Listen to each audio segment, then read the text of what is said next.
James and the Express.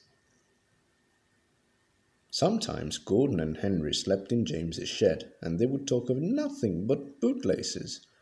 James would talk about engines who got shut up in tunnels and stuck on hills, but they wouldn't listen and went on talking and laughing. "You talk too much, little James," Gordon would say. "A fine strong engine like me has something to talk about. I'm the only engine who can pull the express. When I'm not there, they need two engines. Think of that." "I've pulled expresses for years, and I've never once lost my way. I seem to know the right line by instinct," said Gordon proudly. Every wise engine knows, of course, that the signalman works the points to make engines run on the right lines, but Gordon was so proud that he had forgotten. "Wake up, James," he said next morning. "It's nearly time for the express. What are you doing? Odd jobs? Ah, well, we all have to begin somewhere, don't we?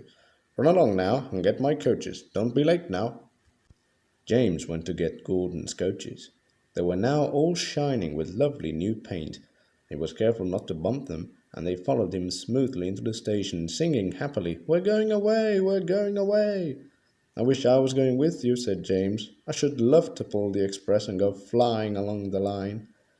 He left them in the station and went back to the yard, just as Gordon, with much noise and blowing of steam, backed onto the train. The Fat Controller was on the train with other important people, and as soon as they heard the guard's whistle, Gordon started. Look at me now," he puffed, and the coaches glided after him out of the station.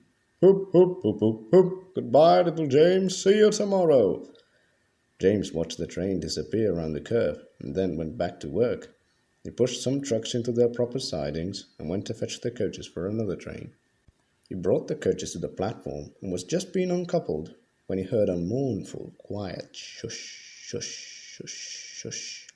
And there was Gordon trying to sidle into the station without being noticed. "Hello, Gordon. Is it tomorrow?" asked James.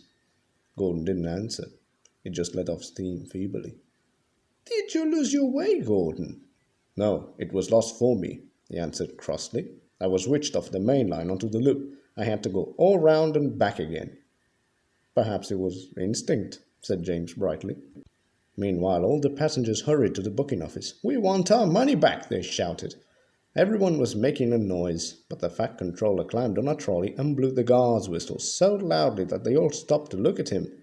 Then they promised them a new train at once.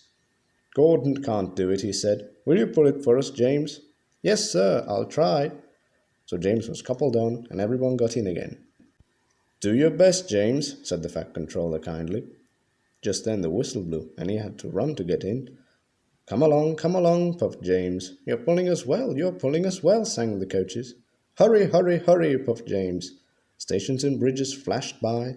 The passengers leaned out of the windows and cheered, and they soon reached the terminus. Everyone said thank you to James. "Well done," said the Fat Controller. "Would you like to pull the express sometimes?" "Yes, please," answered James happily. Next day, when James came by, Gordon was pushing trucks in the yard. "I like some quiet work for a change," he said. "I'm teaching these trucks manners. You did well with those coaches, I hear." "Good, we'll show them." And he gave his trucks a bump, making them cry, "Oh, oh, oh, oh!" James and Gordon are now good friends. James sometimes takes the express to give Gordon a rest. Gordon never talks about bootlaces, and they are both quite agreed on the subject of trucks.